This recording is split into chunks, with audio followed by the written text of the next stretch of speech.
Je m'appelle Daniel Palmieri et je travaille aux archives du Comité international de la Croix-Rouge où je suis historien. Je suis ici pour vous présenter l'ouverture de la prochaine tranche d'archives du CICR. Cette tranche concerne la période 1966-1975.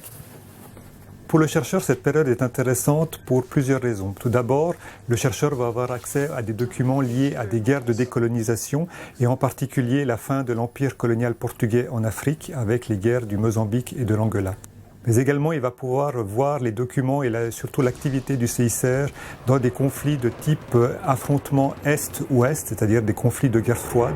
Et le plus symptomatique ou emblématique de ces conflits est bien évidemment la guerre du Vietnam, où le CICR est présent depuis les années 60 jusqu'à la fin du conflit en 1975 et la chute de Saïgon.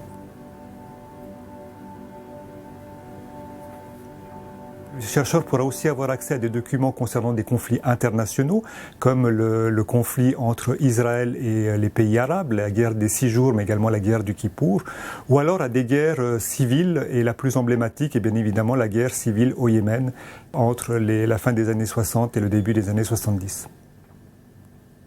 Un des conflits également les plus symptomatiques et importants de cette période est la guerre civile au Nigeria, que l'on connaît aujourd'hui sous le nom de guerre du Biafra, où le CICR va développer une immense action humanitaire.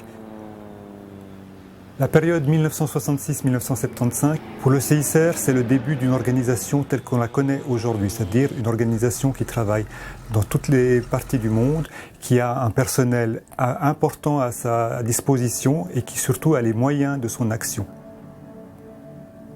Plusieurs millions de documents du CICR vont être mis à disposition des chercheurs.